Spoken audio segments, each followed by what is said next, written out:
రాకాలోకంకి స్వాగతం. ఈ కంటెంట్ మీకు నచ్చినట్టయితే లైక్ చేయండి, మీ బంధుమిత్రులకి షేర్ చేయండి. ఇప్పటివరకు సబ్స్క్రైబ్ చేసుకోకపోతే సబ్స్క్రైబ్ బటన్ని నొక్కండి, అదేవిధంగా బెల్ ఐకాన్ని కూడా నొక్కండి. మిత్రులారా, సరిగ్గా 2 ఏళ్ల క్రితం ఒక యువ రాజకీయ నాయకుడు మహారాష్ట్ర అసెంబ్లీలో నిలబడి తాను రాజీనామా చేస్తున్న సందర్భంలో ప్రసంగిస్తూ ఆ ప్రసంగం చిట్ట చివరిలో ఒక కవితను వినిపించాడు. ఆ కవిత ఆయన ఆ సమయంలో ఉన్నటువంటి మనసులో భావాలన్నిటికీ అద్దం పట్టింది. హిందీ కవిత అది.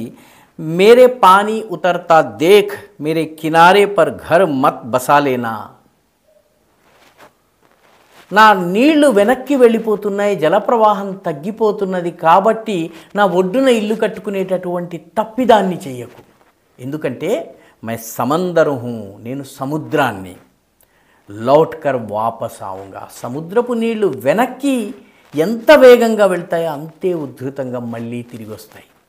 మై సమందర్ హూ లౌట్ కర్ ఫిర్ ఆవుంగా, నేను సముద్రాన్ని మళ్ళీ తిరిగి వస్తాను, నన్ను మీరు ఓడించలేరు అన్నటువంటి మాట అన్నారు. అన్న తర్వాత ఆయన బయటకు వచ్చిన తర్వాత కార్యకర్తలను ఉద్దేశించి మాట్లాడుతూ మీ పునా ఏవు, నేను మళ్ళీ వస్తాను అని మాట అన్నారు. సరిగ్గా 2 సంవత్సరాల తరువాత మహారాష్ట్ర అసెంబ్లీ ఎన్నికలు జరిగిన తరువాత ఆ వ్యక్తి మళ్ళీ వచ్చాడు. సముద్రం వెనక్కి కొట్టుకొచ్చినట్టుగా, సముద్రం మళ్ళీ ఒడ్డుతో తలపడినట్టుగా అదే వేగంతో, అదే ఉద్ధృతితో వచ్చారు. అదేవిధంగా మీ పునా ఏవు, నేను మళ్ళీ వస్తాను అన్నటువంటి మాటను నిలబెట్టుకున్నాడు. ఆ యువ నాయకుడి పేరు దేవేంద్ర ఫడ్నవీస్. దేవేంద్ర ఫడ్నవీస్ మరోసారి మహారాష్ట్ర ముఖ్యమంత్రిగా ఎంపికయ్యారు.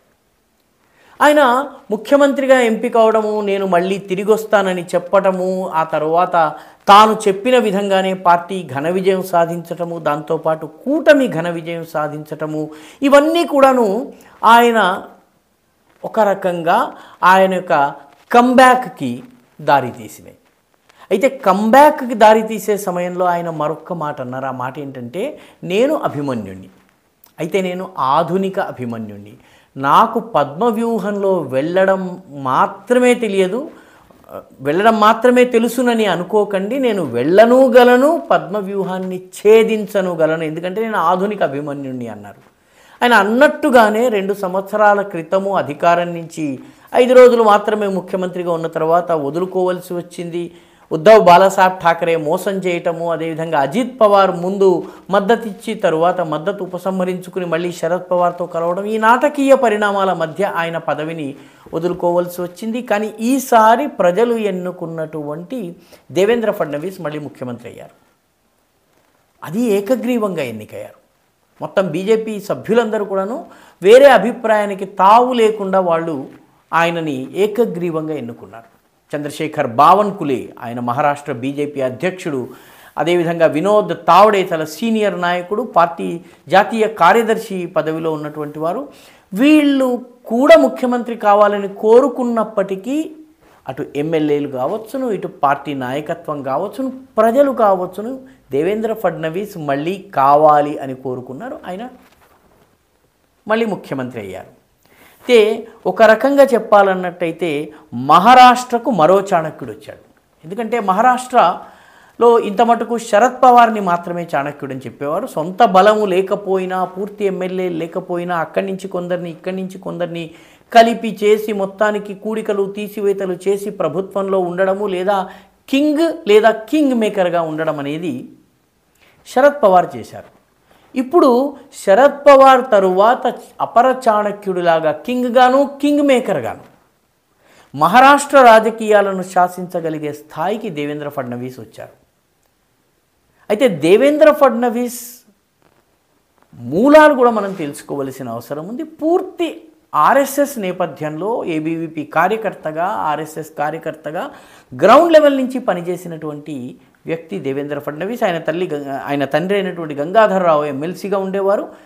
ఆర్ఎస్ఎస్ ప్రచారకగా కొంతకాలం పనిచేశారు. ఆయన ఎమ్మెల్సీగా ఉన్నటువంటి సమయంలో ఎమర్జెన్సీలో అరెస్ట్ అయ్యారు.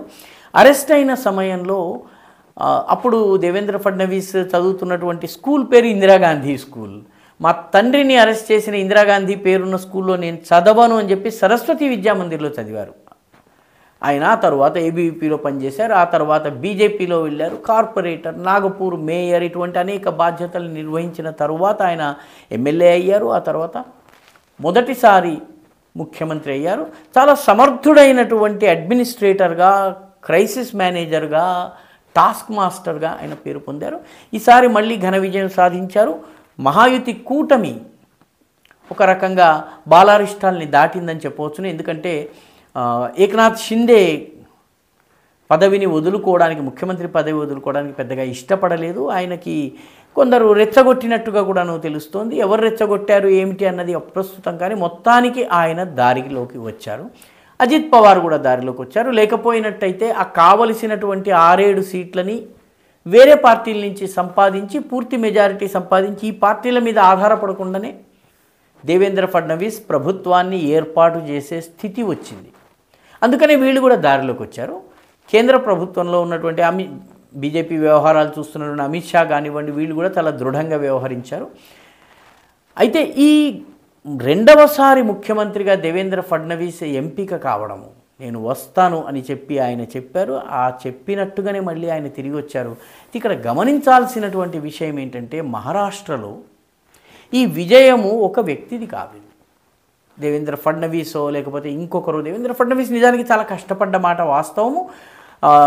మోర్ దాన్ 100 సభల్లో ఆయన మాట్లాడిన మాట వాస్తవము. చాలా కష్టపడి పనిచేశారు. కానీ మొత్తము సంస్థ, బీజేపీ వ్యవస్థ మొత్తము, దానితో పాటు జాతీయవాద భావజాలాన్ని షేర్ చేసుకునేటటువంటి సహయాత్రికులుగా పనిచేస్తున్నటువంటి అనేక సంస్థలు కలిసి పూర్తి శక్తిని మోహరించి పనిచేసిన కారణంగా లాస్ట్ మైల్ కనెక్టివిటీ, ఓటు వేయాలనుకున్న వ్యక్తిని బూత్ దాకా తీసుకువెళ్ళి ఓటు వేయించి తీసుకుని రావడం చేయడం వల్ల మహారాష్ట్రలో పోలింగ్ శాతము పెరిగింది. మహారాష్ట్రలో ఫలితాలు కూడాను బీజేపీకి చాలా అనుకూలంగా వచ్చినాయి. బీజేపీ స్ట్రైక్ రేట్ కూడా అత్యధికంగా ఉంది. దాదాపు 89% స్ట్రైక్ రేట్ ఉందని చెప్పి గణాంకాలు తెలియజేస్తున్నాయి. కాబట్టి మరికొన్ని సీట్లలో కనుక పోటీ చేసి ఉంటే సొంతంగానే బీజేపీ బలాన్ని సంపాదించుకుని ఉండేది కావచ్చును. ఏదేమైనప్పటికీ ఈ 5 సంవత్సరాలు అటు శివసేనను, ఇటు అజిత్ పవార్ గ్రూప్ను, శివసేన ఏకనాథ్ షిండే గ్రూప్ని, ఇటు అజిత్ పవార్ గ్రూప్ని, వీళ్లను కలుపుకుంటూ పోతూ ఏ రకంగా పరిపాలిస్తారు అన్నది చూడాల్సి ఉంది. ఎందుకంటే శివసేనలో ఈసారి గెలిచినటువంటి ఎమ్మెల్యేల్లో దాదాపు 18 మంది బీజేపీ అభ్యర్థులు. శివసేనకు అభ్యర్థులు లేని కారణంగా బీజేపీ వాళ్ళకి ఈ కార్యకర్తలను శివసేన టికెట్ మీద పోటీ చేయించాలని చెప్పింది. కాబట్టి 18-19 మంది శివసేన ఎమ్మెల్యేలు పూర్తి బీజేపీ అనుకూలురు. కాబట్టి వీళ్ళు పార్టీని ఏ క్షణంలోనైనా కూడాను వీళ్ళు ఇటువైపు వచ్చేటటువంటి అవకాశం ఉంది. స్పీకర్గా నార్వేకర్, ఇంతకుముందు స్పీకర్గా ఉన్నారు ఆయనే ఈసారి కూడా స్పీకర్గా ఉండే అవకాశం ఉంది. ఆయన బీజేపీకి చెందినవారు. కాబట్టి అసెంబ్లీలో బల పరీక్ష ఇత్యాది జరిగే సమయంలో నార్వేకర్ది చాలా కీలక పాత్ర కాబోతోంది. మొత్తం మీద 5 సంవత్సరాల పరిపాలనకు ఒక రకంగా మార్గం సుగమమైంది. అదేవిధంగా ఫైనాన్స్ మినిస్ట్రీ దాదాపుగా అజిత్ పవార్కి ఇవ్వడం ఖాయమైంది. డిప్యూటీ చీఫ్ మినిస్టర్గా ఏకనాథ్ షిండే, అజిత్ పవార్ ఉండబోతున్నారు. హోమ్ మినిస్ట్రీ ముఖ్యమంత్రి దగ్గరే ఉండబోతుంది. గతంలో కూడా గత 5 ఏళ్ళు కూడాను హోంమంత్రి దేవేంద్ర ఫడ్నవీస్ ఉన్నారు. కాబట్టి ఆయనే హోంమంత్రిగా కొనసాగుతారు. ఒక రకమైన కంటిన్యూటీ ఉండబోతోంది. కాబట్టి రానున్న రోజుల్లో మహారాష్ట్రలో సుస్థిరమైన పరిపాలనను దేవేంద్ర ఫడ్నవీస్ అందిస్తారని ఆశిద్దాం. ఈ వీడియో మీకు నచ్చినట్టయితే లైక్ చేయండి, షేర్ చేయండి, ఈ ఛానల్కు సబ్స్క్రైబ్ చేయండి. మీ అభిప్రాయాన్ని కమెంట్ల రూపంలో తప్పనిసరిగా పంపించండి.